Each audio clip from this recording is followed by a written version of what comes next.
Merci mingi Nabino Bozui Libakor Landabiso comme d'habitude sur YouTube na Congo Force Télévision mais également sur RL Pro chaque vendredi 20h10 rediffusion dimanche à 9h.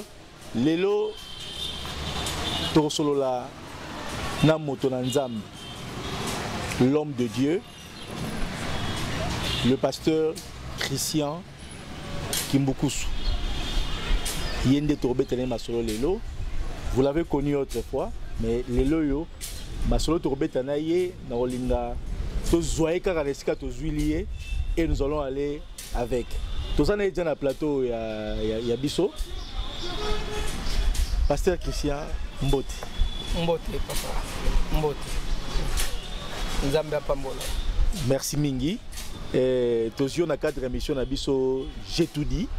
Awa Torosolama na motema. Oza muto yo oza représenter soutien na mokili parce que première étape à vie na yo ezalaki très très chaud na angle pesa ki yango. Mais lelo à chaud. Est-ce que tu regrettes d'avoir été musicien? Non. OK. Alors, on va continuer vie. Lelo, tu as l'impression que tu as vécu dans deux mondes. Effectivement, dans deux mondes. J'ai vécu dans deux mondes. Ouais. Ouais, dans un monde, moi comme sous ezalaki na bilinga rango, na makambo rango pe, ya mbulu pe, makambo rango pe tampo zako pesa penza mbelo kumutie. Na monde moko na kosamba kama na makanisi na ngakaka. Na kobosa na oyo kelanga tinanga na mokili oyo. Mais lelo na na monde mususu oyo na utambola ka ndenge ye mokili na ngali ndeli na tambola. Est-ce que vous avez l'impression que foi aux zalaki nango parce que l'artiste congolais surtout bazaka na foi moko ataza abandisi kamazo croire qu'il y a robonga lobi. Est-ce que c'est même foi na yango yé na vie chrétienne ou il y a une différence un peu à foi? Non ben foi na isa yango. La vie chrétienne est Baksami. La vie chrétienne est Baksami parce que là, en vérité, la parole est comme sécuriser en dessous. Comme le banazam comme sécuriser en encadrer en mais ça il a dans zaki na déjà depuis. On constate qu'il y a un artiste et musicien mingi na au bazar monde, bazar adorateur Nzambe. Ils ont subi une déviation. Bah subir une déviation de la part il y a moyen parce que ceux qui étaient bisognoso, tout comme bastar ramboko. Mais bastar. Mais sur l'année au monde, bateau ba combo qui naît 100 ans sur 20 ans sur 30 sur 80 millions d'habitants. Allez-y comprendre que Eza likabona bango mais si bizarre déviation de la part de Satan Lucifer quand il a raté, il a manqué. Quand il a manqué l'adoration au ciel, quand Dieu l'a rejeté, missionnaire le baki nako kanga badorateur kuna nase. Avec que dakumuda adorateur ya Nzambe.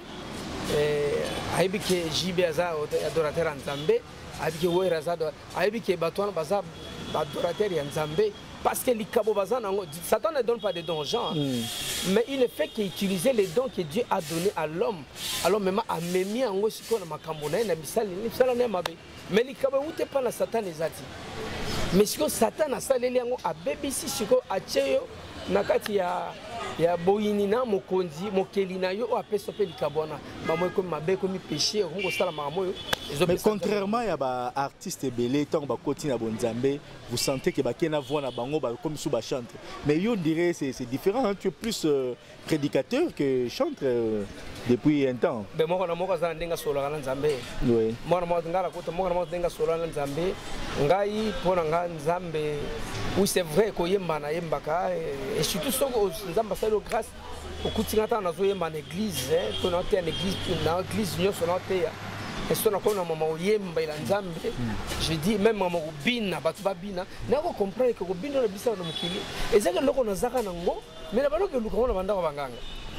Nazoka lukongo bandako banganga na maraboutage na cultisme na bani oh ezaki likabona ngai même les gens qui na binu sa na kati église ba bina pona Yesu je te dis on comprend que les gens sont électrifiés terrible non mon enfant na atala mais c'est vraiment bato bina je dis gloire à toi Seigneur je comprends. Oui parce que tant aux ba muto chatemba zate parce que ba yebi en tout cas Newman la nouvelle personne Aza vraiment aza guerrier Nzambe.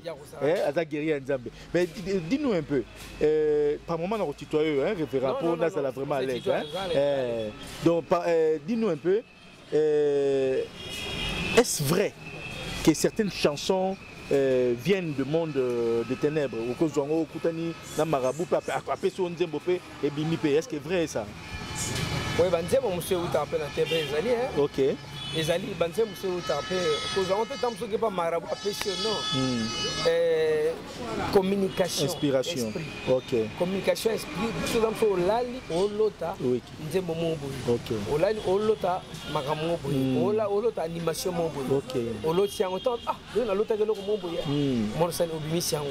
Siko pour ni l'esprit ozo ko animer misala na ndem tozo communiquer yo wana. OK. Moi tant za kati ya esprit wana ya ténèbre, bon peut so communiquer yo, ba so communiquer yo. Et ça te ka ko ba melonze mon papier beauté, ba ko communiquer yo, ba ko communiquer yo. Mon sosu pe eza communication te ke ya pungi et ça ya boye, ba communiquer yango na kata de cantation, na kata ko solola na esprit, ba communiquer yo pe. Nous sommes dans l'émission J'ai tout dit, na révérend pasteur Christian Kimbukusu, na yende tozo beta masolo, boza de partout bolanda biso, bosenga ingala yambaye, yeyo na la zuye, mais révérend, dites-nous un peu. Na obi ke na sepela mix on bengo révérend. Merci. Ouais, la sepela mix on bengo révérend, mais dites-nous un peu aujourd'hui par rapport à makamundeng ezo kokendele. Ça te fait comment yo côté la vie chrétienne au sentir l'enginango, mais yo qu'il y a des gens dans la vie chrétienne mais qui continuent à être alimentés dans la moto ya bapaya.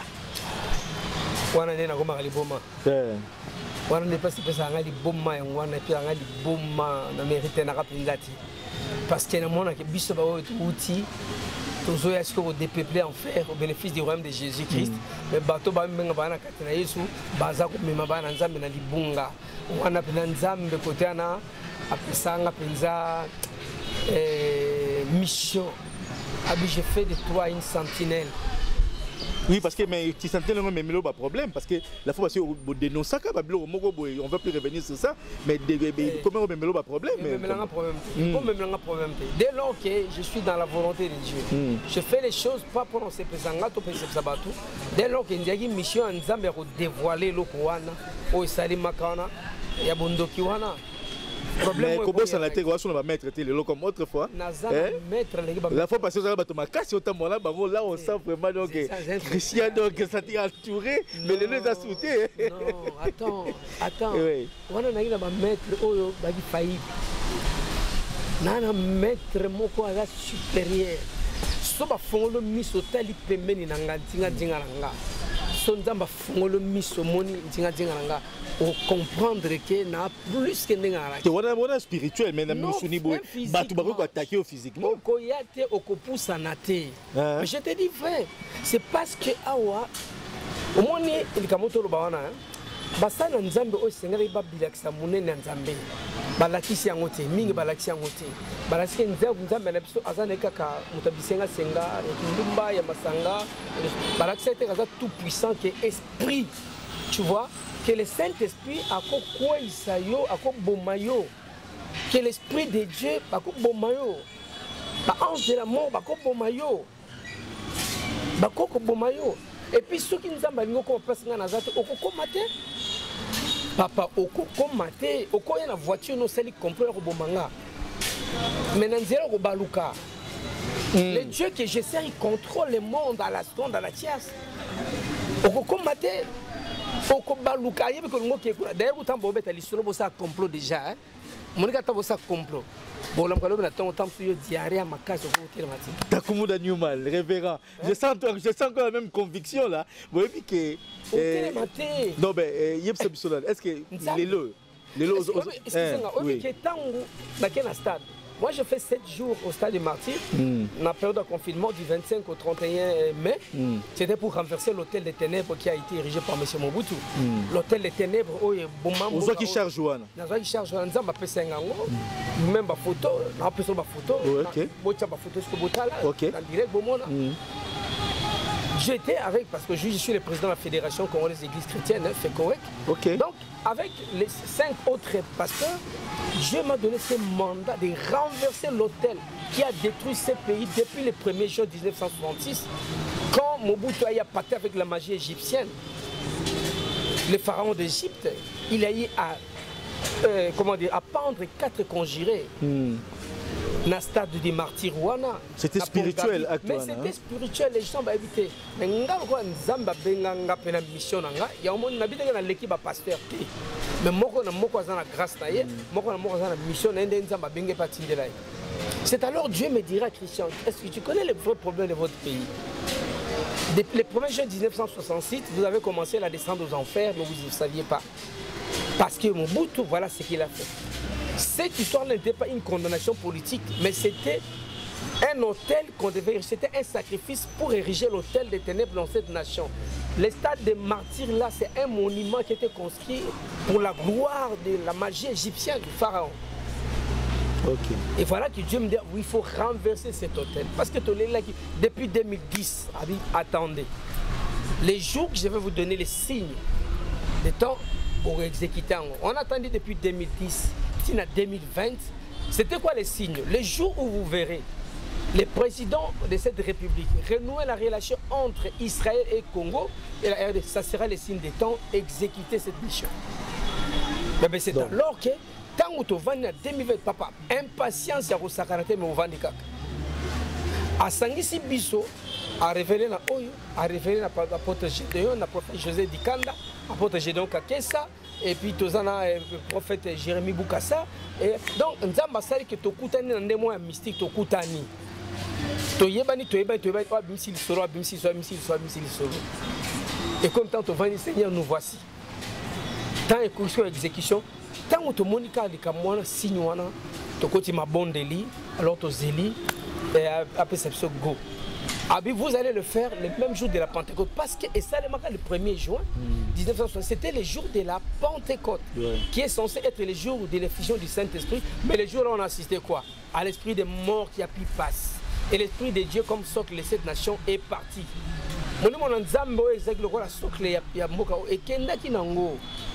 L'esprit des morts a vu place jour il y a Saint-Esprit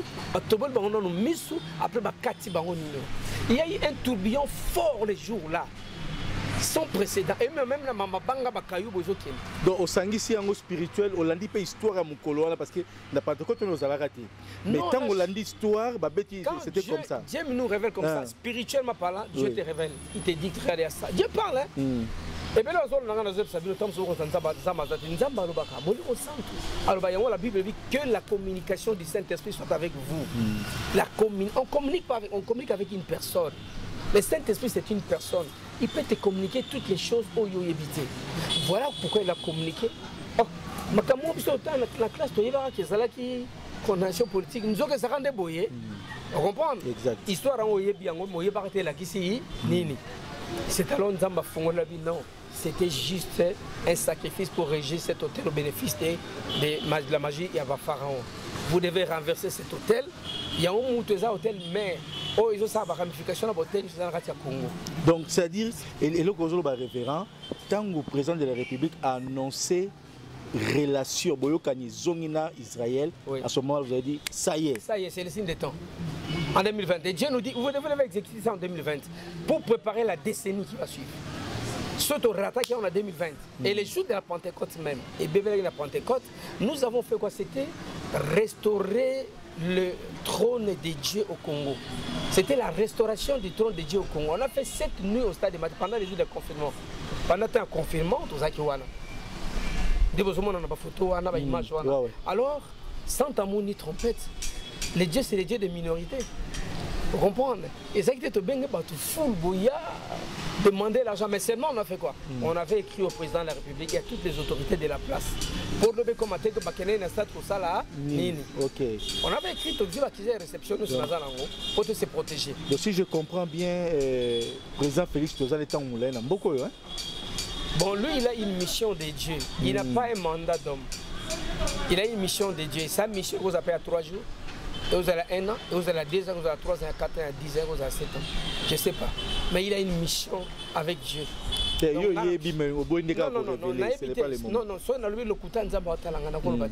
Il a une mission. Nzambe n'a pas une mission et s'arrêter wapi.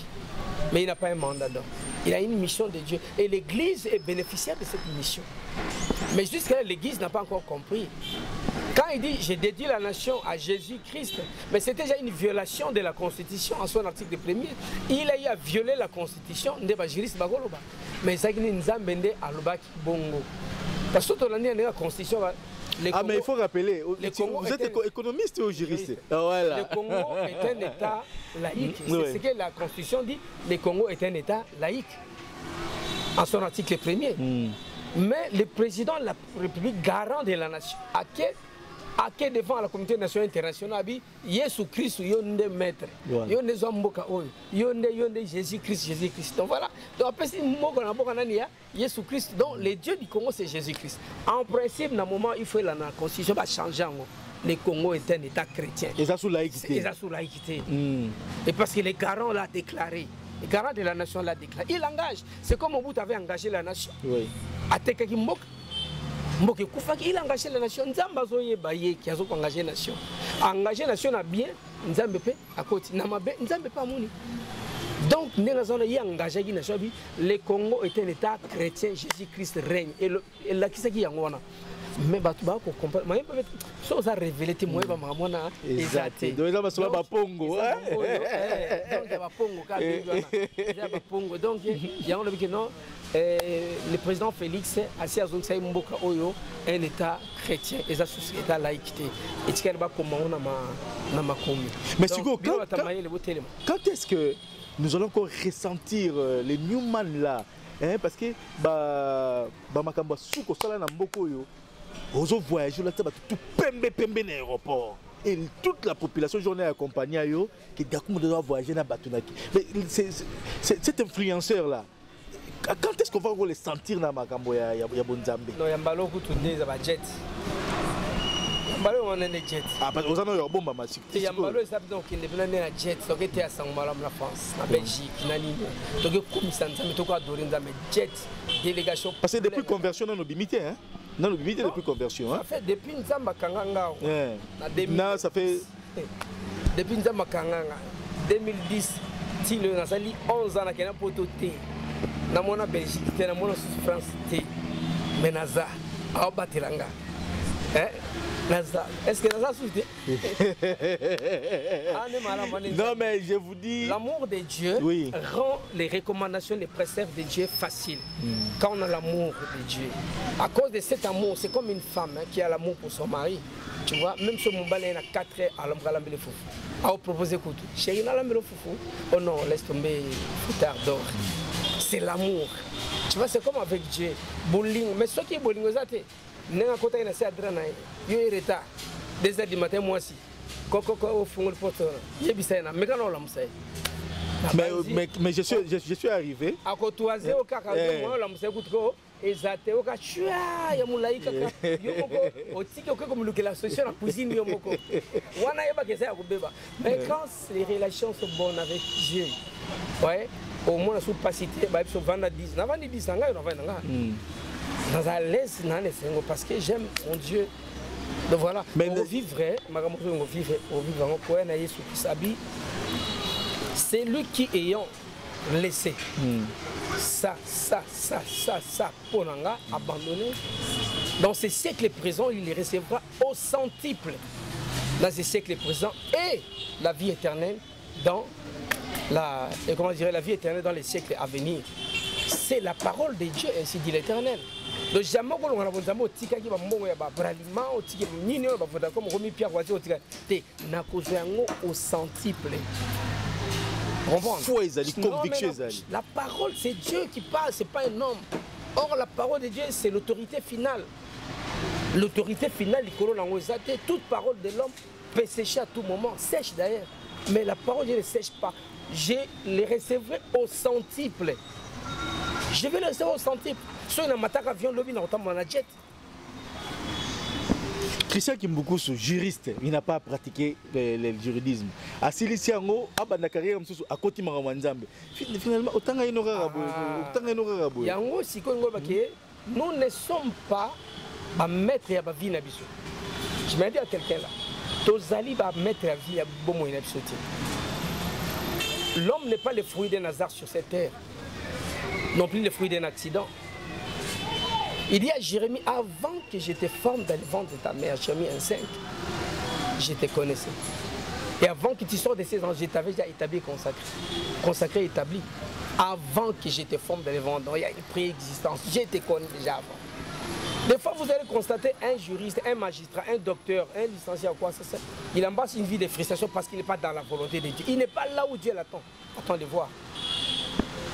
Et c'est temps que na campus de droit, nous avons droit. De la scène, il n'a pas pété dans mon aïe, ton papa n'a pas mon na bin na ligne pour na papa. Non. Il y a un autre qui n'a pas eu le droit à mon petit là, Dim. Tu vois, avant Bota, ma maman est à l'autre, il y a 4 varaises. Il y a Vita, il y a Daring, il y a Dima, il y a Léopard. Et il y a Mazembe, il y a Léopard. Et au pays, c'est la bisoire, sur Botimouan à l'Atsaï. Et ça dit que moi, on a un sexe, on a été on attend, il y a échographie. Mais tant qu'on a un bisoire au Botimouan à l'Atsaï, et à qui a Botimouan à l'Atsaï, à jouer à l'Atsaï, varese. Maman, tu as fait qu'on a fait ça, mon homme. Autre temps, là, il y a ça, il y a mon homme. Là, il y a tout un photo, il y a mon homme. Mais quand là, la révélation, il y a mon homme. Mais attends, si on a gestion des entreprises, oui, parce que les entreprises, mais 3 ans, 4 ans, balle. On a exact, il y a un lobate. 3 ans, 4 ans déjà, 5 écoles de foot. Vous avez la vision de l'immobilier. Azali footballeur. Mais dis-moi, bon, il y a des référents, mais il y a des moments où juridisme est contre la macamuna. Tu as utilisé quand même la les droits nous accompagnent dans la société. Ils ont aidé les droits nous accompagnent dans la société parce qu'il faut autant un peu de classe. Oui. Il faut autant. Là, comme nous avons droit à autant de classe et que son na makamwe belé. Nous sommes artistes. Oui. Mais le droit autant de classe, on sentit la différence. Même façon de gérer, j'ai à gérer les entreprises. Et d'ailleurs, vous voyez, là, je gère la Fédération congolaise Église chrétienne. Aujourd'hui, je suis président d'un parti politique, Ozana. J'ai créé un parti politique aujourd'hui. Vous voyez, par la volonté de Dieu pour conquérir les pouvoirs au bénéfice des enfants de Dieu.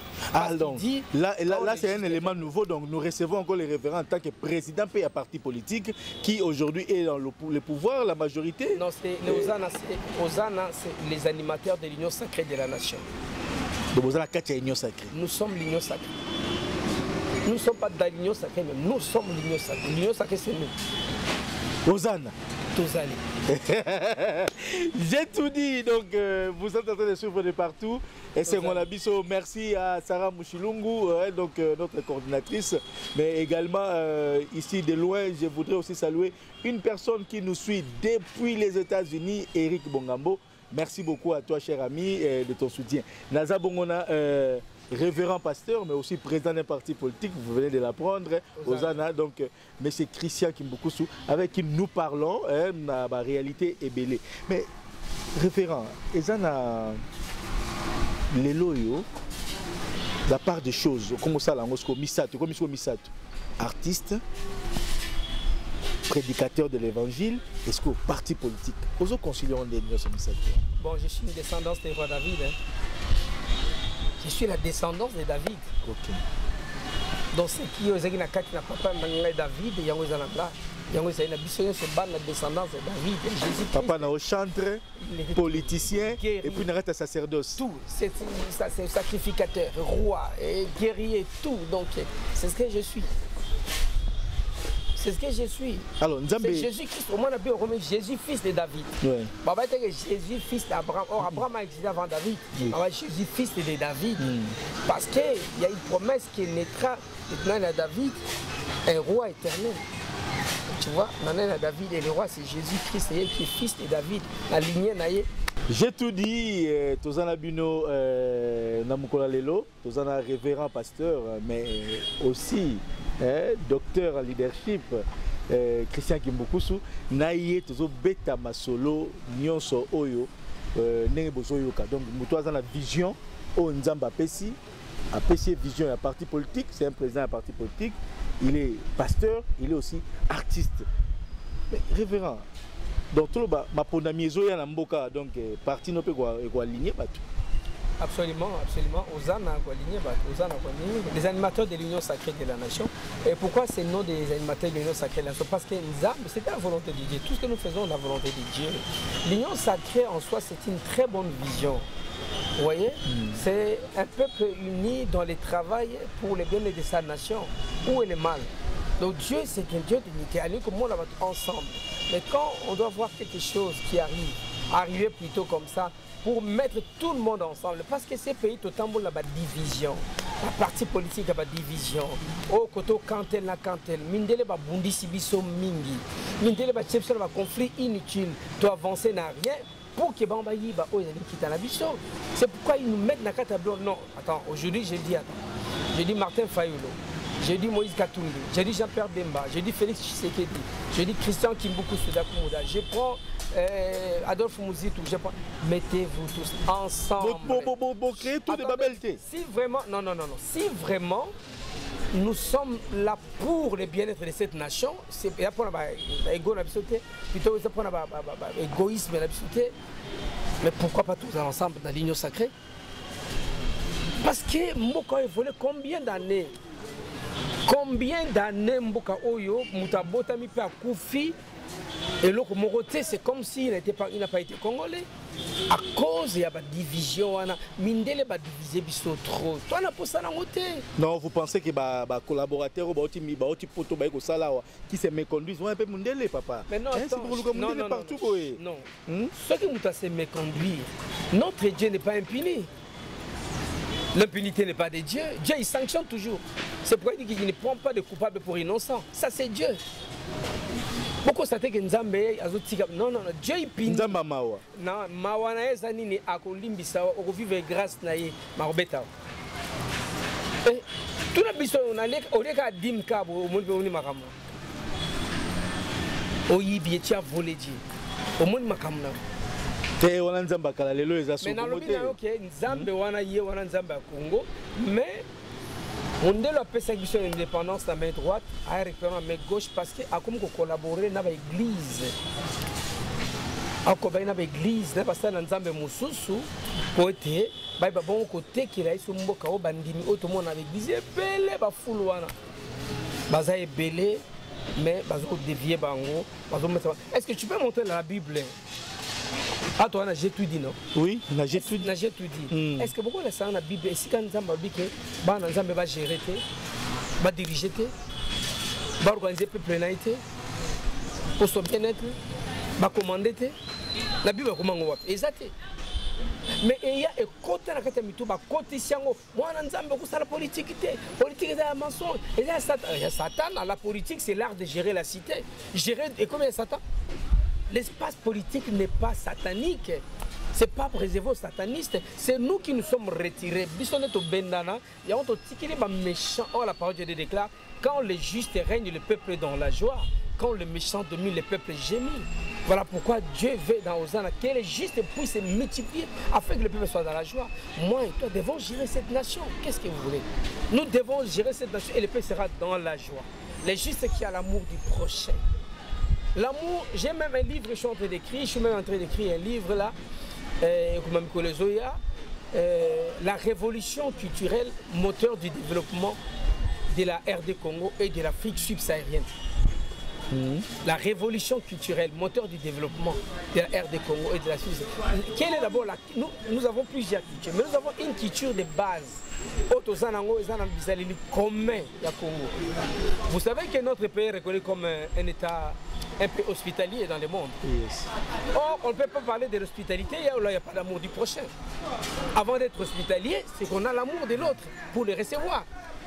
Donc ça, c'est notre culture qui a été déviée par la culture importée et imposée. Le manque d'amour a conduit ces pays à la destruction. Bon, en tout cas, là la Rose européenne, le président Christian. Alors, la minute au débat, ils allaient à Congolité. Osana a embrassé des débats des pères et des mères. pour accéder à certaines fonctions. Pas à toutes, mais à certaines fonctions comme le président de la République, Premier ministre et des postes de souveraineté. Non, c'est pas la Bible. Non, c'est pas la Bible. Joseph est égyptien. Joseph ou Joseph? Joseph, la Bible, est égyptien. Est-ce que Joseph est égyptien? Le premier ministre de l'Égypte, est-ce qu'il était égyptien? Ah, il était premier ministre, il n'était pas, heureusement, il n'était pas pharaon. Non, attends, j'ai dit, c'est à qui que Pharaon avait rendu tous les pouvoirs. Mais ça, la Bible, les autres acceptions, est-ce que mon fils qui est en Europe, Espoir, est-ce qu'il est d'origine belge? Mon fils à moi s'appelle Espoir, il est belge. Est-ce qu'il est d'origine belge? Si il est en Belgique, il est belge. Le ministre congolais comme belge en Belgique ou à d'origine congolais comme belge. Si vous êtes comme vice versa, vous voyez. Tu as commandé président. A commandé président. Ça dit débat à niveau. L'amour ne voit pas que son intérêt. Ah, ok. L'amour ne voit pas que son intérêt. Donc, ceux qui habitent son amour, comme ça, c'est grave. Mais ceux qui habitent son amour, comme ça, et comment kaka bolingo ya mboka zande na bolingo ya mboka wana so poni mboka wana za yo poni yango lingi yango ko ba saka na kolinga mboka pe kolinga pe ko comme sango lelo tona kwa kino bele ba Congolais bele ba koma ba français ba koma ba ils se considèrent ba lingaka pasaka musala ndenge sengeli na Belgique ni na France hein. Je redis peut-être que Congo attends le Congo c'est vrai je viens de là mais c'est mon pays, la France c'est mon pays hein. Alors gérer vraiment en toute honnêteté avec cette culture de valeurs positives. Il travaille pour la France. À tel mandat, je vais travailler, il va travailler pour la France, pour la Belgique, pour les États-Unis d'Amérique. Donc, ne peut pas ça, mais peut côté de Bissau, c'est pas un problème. Ma belle sur moi, la Bissau, mon bébé ça, pour hôtel Ramboka, où il y a jusqu'au goûter là, où il y a ma belle Makasi. Mais na keka na Bible bi Joseph, so na keka par exemple ça ebelé. Au moins ba bauta a ba ko gérer a. Bauta ko to ba ko diriger o. Bauta ko to ba ko diriger ko to ipandi le loté eza mamu ya Bible. Ya mamu le loté to kamwa ngote. Mais to to na mingi nzambe o ya lingi pona na biso. O ni nzamba lingi na biso pona biso. Nzamba ko utiliser mutu musupe film pona. Anyoko libino po boni ko yoka nzambe te bokomi ko kuma na nzamba bapaya. Le Congo est un état laïque. Non mais nous sommes dans J'ai tout dit, donc nous avons eu l'opportunité d'être avec le pasteur Christian Kimboukousou, mais autrement l'artiste que vous avez tous connu, Newman Dakumuda, mais aujourd'hui également président d'un parti politique, Ozana. Il y a Yende Toroto Beta Masolo, mais Torosili il s'appelle Masolo, on y a sauté, parce que le temps c'est le temps, nous commençons déjà à chiter, mais c'est une première partie, nous l'aurons encore. Mais nous sommes en train de chiter référent, au compliqué, on a déjà un référent, on a un président, la minute. Mais pour chiter, politique, il y a culturel, ta vision pour la culture du Congo, qui en principe devait être aussi un pourvoyeur de ressources, mais aujourd'hui abandonné. Pour que tu aies droit d'auteur et nos droits d'auteur. Bon, on est bandeli, mais après la kata. Aujourd'hui shooté. Par ta volonté. Oui, parce que nous avons pas de réalité. Ils avaient vraiment ça qui tant na boki na boki mo kisana boka nyoso. Na moment na. Au le temps où procuration ta joie ka. Non. Voilà za na posa. Et quand on compte ba répartissable. Et quand on ba répartissable na ko liambo ya Wumela. Ya Bunzambe na ko liambo nango. Mais à quand le prochain opus la musique chrétienne? Et ça déjà. C'est un album ou single? C'est un album. Ah non, Banzembo. Banzembo qui n'a musique betaouna. Yo mon zone dimanche vous habitez? Mais quand on est dans dimanche banda karate. Yo mon zone dimanche c'est la même personne. Non, c'est la même personne on a dimanche dans les gens qui habitent Bobina Congo parce que c'est loco nous passer. Alors là on imagine déjà qu'il y aura la rumba, il y aura le ngwasuma, il y aura Kanenge Zalara, il y aura pas une nouveauté au même. Il y aura une adoration. La nouveauté 100% adoration. Oui, la nouveauté c'est peut-être naimi l'anglais, na world music, naimi l'anglais. Na ebita tikelo nzembo anglais. Non, Jesus Today. Kai moka na mbaki yango ya kinga inspiration na pongi pe nzembo anglais na pongi pe inga na zo mbango Jesus today everybody listen now everybody listen now. Là c'est le reggae hein. Je vois déjà les reggae là. Je vois déjà. Jesus is our God. Jesus is the only God in the world. Non, ça c'est venu. Et tu sens que ça au béton on a idée que Batubayo Kaka Tom est cartonné pays. Non, faut Batubabina, Batubacp là. C'est ça la gloire. Les gens doivent danser. Alors bien pas de CP là nzamba kelinga nzamba pesi nzamba sabo. Alors CP là zubina akumisa nzambe. Faut Batubabina faut Batubacp là. Donc quand on a commis tout ça note Batubabina au CP là. Mais seulement une chose est vraie que la culture, vous savez, moi, quand on parle de la culture dans ces pays, hein, des fois, je suis choqué. Moi, je prends toujours la culture comme étant les fondements de l'identité d'un peuple. Les fondements de l'identité de ce peuple congolais-là, la culture congolaise. Le ministère de la culture a été réduit dans le ministère, il y a tam-tam, il y a micro, il y a guitare, il y a théâtre. Non. En réalité, ça devait être le ministère pilote. Voilà. Parce que tout celui qui cherche dans ces pays, il gère avec quelle culture? On peut débloquer 2 milliards, c'est un ministère à finance. 300 millions, c'est un ministère à enseignement. Autant de milliards, mais il va gérer avec quelle culture? En principe, le ministère de la culture, c'est un ministère qui devra travailler avec tous les autres ministères afin de ramener les gens dans la révolution culturelle, le retour à la culture des valeurs positives, à la vraie culture. C'est pas nous disons la culture congolaise, c'est l'amour du prochain. Ça, c'est l'amour, c'est la culture de base. Et c'est ce que prône Ozana. Et c'est ce que de l'amour du prochain, la culture de gestion des institutions de la République. Voilà. Je vais chuter avec 3 questions. Il y a Bonzambé, il y a politique, il y a qui est artistique. Référent. Contexte Salaki, en ce moment-là, président du groupe Nayo, mais au Kenya, quartier la tête pour ça la vocale moko. Batumela Mbeka. Et ça annonce aussi, hein, ça annonce déjà peu Bonzambé Nayo, hein. Et ça rend des nini. On comprend que Nazara Nayo Nzambe, mais ils ont ben baben nanga. Ouais. Mais c'est vraiment nini. Comment se fait-il? Confiance intéressante nini. Ça rend nini à Bengi Yolobi. Il faut y avoir des années pour l'album Naipé. Non, il m'a appelé. C'était un signe d'amitié, c'est tout. Ok. Est-ce que toi tu penses que pour Yoyeba Kengana Yembi, il fallait un album? Non. Où on est petit, on est grand. Oui. Quand on est grand, c'est juste. Abiya Otara vocal Lanzembo. Juste. Au Sara, Lokomombo et puis Ozalaki. Ozalaki. J'ai pas besoin de 10e ou 20e quand même, non. J'ai pas besoin de 3 chansons, 4 chansons, non. C'était comme ça et c'était un signe d'amitié, c'était une demande d'un aîné. Oui. Un aîné qui était vraiment un ami à moi, mon vieux, mais il a demandé à ce qu'il y ait un signe, symbole d'amitié dans la Katsaninoana. C'est ce que j'avais fait et voilà. Est-ce que là on a bien. Le long kamba et Tonga. Tu sens que le charisme musicien mo pe kotaka na gestion na ngomba. Pour Kambelia ba leader ezana nemo boye musical.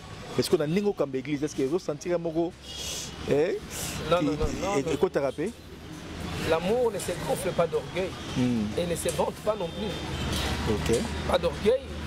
C'est ça la différence des choses sentir. C'est la différence. Mais non, attends, là je gère selon la parole, selon la Bible. C'est vrai que je suis leader. Le charisme est là. Mais moi je fais tout pour la gloire de l'Éternel. Voilà pourquoi je dis que je suis un adorateur. En fait, l'adoration c'est pas chanter seulement. Chanter, c'est une expression d'adorer l'Éternel. Ok. Tu vois? Très bien. Prier, c'est une expression d'adorer l'Éternel.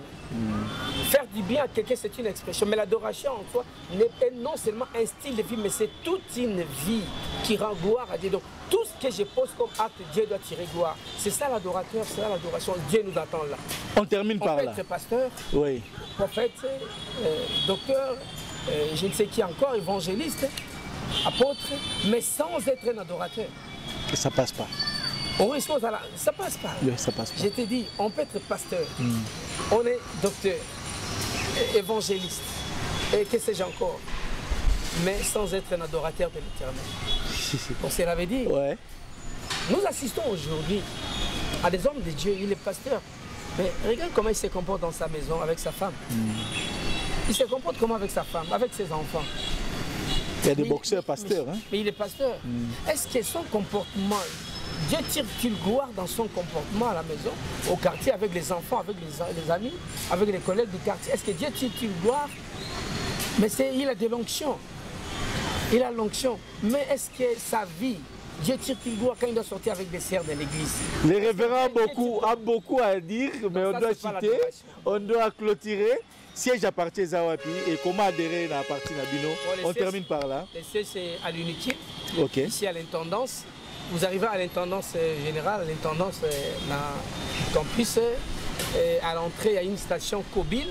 Juste derrière la station Kobil, c'est le siège du quartier général. Okay. Et à la maison V10, vous demandez la résidence qui est beaucoup sous. Donc, il y a le siège du parti de Luana. Et bientôt, nous allons tourner Moko à travers la ville pour l'implantation. Il y a Nani Nyonso et puis il y a activistes de l'Union sacrée de la nation. Donc, dans la ville Mobimba et puis dans le pays Mobimba, vous allez implanter partout. Mais seulement, l'heure est arrivée pour que nous puissions nous organiser, que nous nous organisions pour briguer les pouvoirs. Conquérir les pouvoirs, c'est alors que cette royauté va protéger les sacerdoces. Regardez comment on est en train de vivre. La pauvreté dans l'église, sans précédent. Et il n'y a rien à l'église. Pourtant, Dieu nous dit, faites-les asseoir, donnez-leur vous-même à manger. Jésus était non seulement un Messie faiseur de miracles, mais plutôt un Messie économique et social aussi, Jésus-Christ. Et nous avons fait asseoir les enfants dans l'église. Est-ce que nous arrivons à leur donner à manger? Non. Nous devons prendre les pouvoirs. Nous devons prendre les pouvoirs là-bas, instant où nous avons et puis ainsi de suite. Donc voilà, je rappelle à tous les serviteurs de Dieu, les enfants de Dieu, nous devons gérer comme Joseph, comme Daniel, comme David, comme Esther, comme Mardoché, comme nous devons. Pourquoi ce côté à beauté? Pendant ça là, voilà, c'était votre émission. J'ai tout dit. Merci Nabino Sobolandi Bisso. Tokuta Nabino Balasima, na numéro Moussou Maître. Aussi là, pasteur numéro Nayo, bateau Orlando, la carte de parti politique comme église. Numéro Nayo 09 93 85 47 00 09 93 85 47 00 WhatsApp, oui. Ou encore 084 437 85 86. Voilà. 084 437 85 86. Hosanna, c'est votre parti, c'est les partis de tous les chrétiens, tous les enfants de Dieu, pour l'accomplissement de la parole de Dieu qui dit quand les justes règnent, le peuple est dans la joie, et quand les méchants dominent, le peuple gémit. Voilà. Merci beaucoup.